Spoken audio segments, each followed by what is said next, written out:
On December 7, 1941, aircraft from the Imperial Japanese Navy attacked the U.S. military bases in and around Pearl Harbor, Hawaii, an attack that brought the U.S. into active participation in World War II, the most devastating conflict in human history. Also on that 7th of December, a Japanese pilot involved in the attack crash-landed on the Hawaiian island of Niihau. What occurred over the next 6 days is little known outside of those who study history deeply, yet it is also the stuff of legend.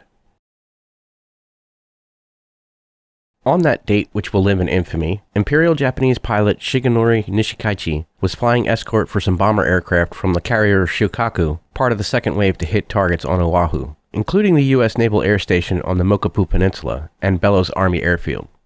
As the planes made their return to the Japanese fleet, they were bounced by 9 Curtiss P-36A fighters. Although the American planes, already obsolete by this time, were defeated fairly easily by the vastly superior Japanese fighters, Nishikaichi's plane had taken half dozen hits or so during the melee. At first, the damage seemed inconsequential. That soon proved not to be the case, as Nishikaichi noticed his fuel disappearing at an alarming rate. Before the attack, the Japanese Navy's intelligence believed Niihau Island was uninhabited, thereby making it a safe place for any of their pilots to make emergency landings should their aircraft be too damaged to make it back to the fleet. This belief was erroneous, as Niihau had been privately owned since 1864, as it still is today, by the Robinson family, in addition to having 136 mostly native Hawaiian residents. In 1941, the island was only accessible by boat, with the family's permission, which was nearly impossible to obtain except for friends and relatives of the Niihauans. After Nishikaichi determined his fighter was too damaged to return to his carrier, he turned towards Niihau, crash-landing in a field near Hawila Kaleahano, a native Hawaiian resident of the island. Although unaware of the devastating Japanese attack on Pearl Harbor, Kaleahano nevertheless knew that the American government's relationship with Japan was somewhat strained, to put it mildly, mostly due to the Japanese Empire's expansionism and the subsequent U.S. oil embargo on Japan. Kaleahano thought it wise to confiscate the dazed Japanese pilot's weapon and papers before the man could come to his senses. A few Niihauan onlookers had gathered around the crashed aircraft, wondering what was going on, as Kaleahano attempted to communicate with Nishikaichi, but the latter man's rudimentary English proved inadequate to the task. Kaleahano then sent for Ishimatsu Shintani, a 60-year-old first-generation Japanese immigrant. When Shintani arrived, reluctant to get involved, he and the pilot had a brief conversation in Japanese, after which Shintani, who was visibly shaken according to witnesses, left the house without saying much, if anything, of importance. Confused, but still wishing to figure out how and why the pilot had managed to crash his plane on their tiny island, Kaleahano then sent for Yoshio Harada, a Japanese man who had been born in Hawaii, and Harada's wife, Irene, who, like Shintani, was a first-generation Japanese immigrant to the island. Shintani and the Haradas constituted the entirety of Niihau's residents with Japanese ancestry. Yoshio Harada and Nishikaichi conversed in Japanese for some time. During that conversation, the pilot relayed the events leading up to his crashing on the island, including the attack on Pearl.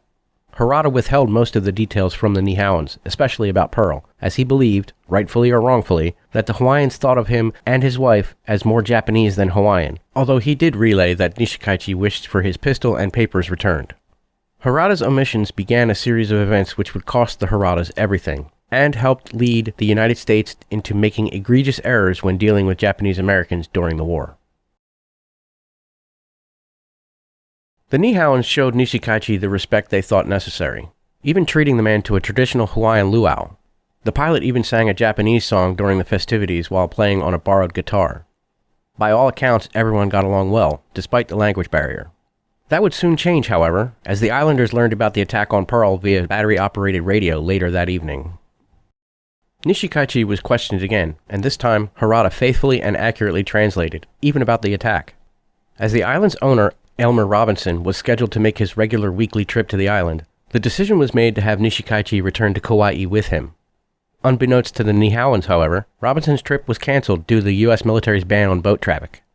When he failed to arrive, there was much confusion and concern among the islanders, as Robinson was normally very reliable.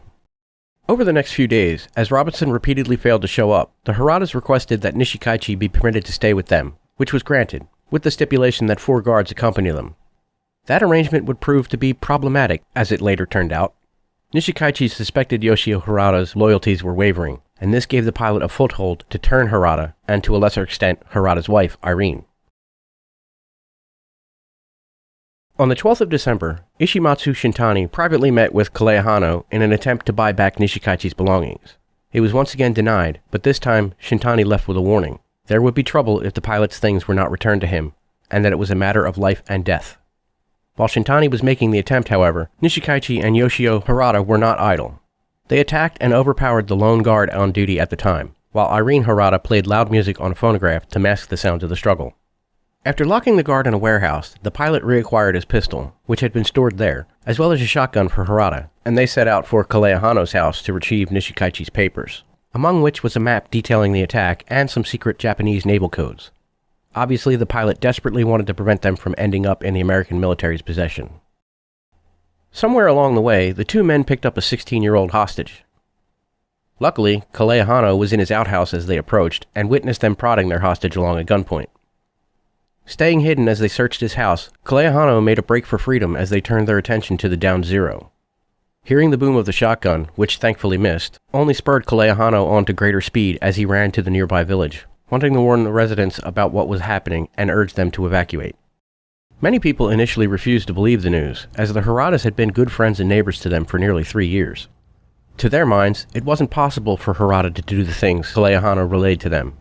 It was only when the captured guard made good his escape and repeated an almost identical story of the events did the villagers flee to nearby caves and dense thickets, with some making their way to beaches on the other side of the island, as far away as possible.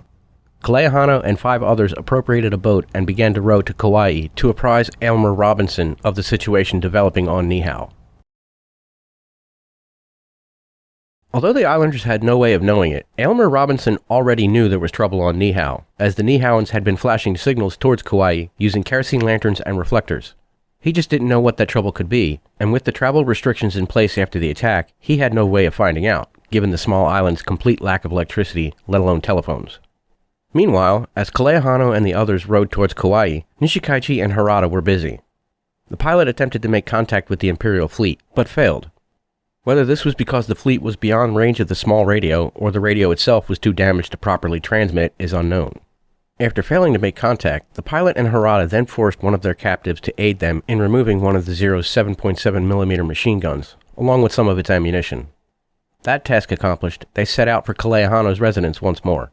After making another fruitless search for Kalehano, or Nishikaichi's belongings, they set Kalehano's house on fire in a last-ditch effort to destroy the papers. Another Niihauan resident, called Kalima by some people, like me, who can't pronounce his actual name, who had been taken captive earlier, persuaded Harada and Nishikaichi to allow him to search for Kalehano, although this was a ruse. Instead, he enlisted the help of a friend, Ben Kanahele, and the two men made their way back, using the cover of darkness, to steal the machine gun and ammunition. The morning of the 13th dawned with Harada and Nishikaichi capturing Kanahele and his wife, Ella. They ordered Kanahele to find Kalehano, and kept Ella as a hostage to ensure his continued cooperation. Kanahele was aware of Kalehano's escape, but he pretended to search for him. He returned empty-handed, however, more concerned with his wife's welfare than making a pretense of searching for the missing man. Unfortunately, Nishikaichi caught on to the deception. He angrily told Kanahele through Harada that he would kill every villager he could find if Kalehano wasn't found, and found soon. Fortunately for the Niihauans, the stress of the last few days brought about fatigue and discouragement in their captors, and Kanahele seized an opportunity to attack Nishikaichi, leaping at the pilot in a moment of inattention. The pilot managed to free an arm and draw his pistol. As he fired, however, Ella grabbed his arm, forcing it down. Harada managed to separate her from Nishikaichi, who then shot her husband in the stomach, groin, and thigh. Kanahele refused to go down. Though grievously wounded, Kanahele bodily picked up Nishikaichi and hurled him into a nearby stone wall, dazing him. Ella, enraged by her husband's injuries, cracked Nishikaichi's skull with a rock, even as her husband slit his throat with a hunting knife. Yoshio Harada, unaccustomed to this level of violence, initially looked on in silence, but as the Kanahele's turned towards him, he used the shotgun to end his own life. Kalehano and the others reached Kauai after 15 long, back-breaking hours rowing from Niihau. Aylmer Robinson had been trying for days to get permission to go to Niihau, but was repeatedly denied due to the travel restrictions. He knew, via the Islanders' signals, that there was trouble on Niihau, but what that trouble could be was unknown. When Kalehano informed him of the events that occurred over the last few days, It was all Robinson needed to get permission to get a rescue mission organized. The rescue party reached Niihau on the 14th of December, just in time to save Ben Kanahele's life by taking him to a hospital on Kauai. Irene Harada and Ishimatsu Shintani were arrested and interrogated about their involvement in the Niihau incident. The grieving Mrs. Harada maintained her innocence and was imprisoned for 31 months, despite not being charged with any crimes related to the incident, moving to Kauai sometime after her release. She later said in a 1992 interview that she felt sorry for Shigenori Nishikaichi and only wanted to help him. Shintani was sent to an internment camp for the duration of the war, rejoining his family on Niihau after his release. He became a U.S. citizen in 1960. Ben Kanahele recovered from his injuries and was awarded a Purple Heart and the Medal for Merit for his actions during the incident, but his wife Ella received no official recognition for her role. The Niihau incident has often been used to legitimize the government's decision to intern about 120,000 people of Japanese descent, of whom about two-thirds were American citizens. Although usually cast as an expression of racism by the U.S. government, its implementation was couched at the time as an attempt to lessen the risk that Japanese Americans were believed to pose to national security. Whether that belief was accurate or not cannot truly be said for certain, but in large part, the actions of the Haradas and Ishimatsu Shintani during the Niihau incident were taken as proof positive of the need for internment. Most of Hawaii's Japanese residents were spared this indignity, as they comprised one-third of Hawaii's population, over 90% of carpenters, almost all the transportation workers, and a substantial percentage of agricultural labor. The islands were under martial law, however, making internment mostly unnecessary. Today, the remains of Nishikaichi Zero are on permanent display at the Pacific Aviation Museum, Pearl Harbor, on Ford Island. The Niihau incident is one of the lesser-known events surrounding the attack on Pearl Harbor. I tend to think of myself as a student of history in a way, but until I started researching what happened on December 7, 1941, I had never heard of Niihau, let alone that a Japanese pilot had crashed there and everything else that occurred over the next 6 days. Even my own father, who knows more about World War II than most non-historians, at least in my experience, didn't know about it, which actually kind of shocked me, if I'm honest. Once again, a special thanks goes out to Sue, whose generous support made this video possible.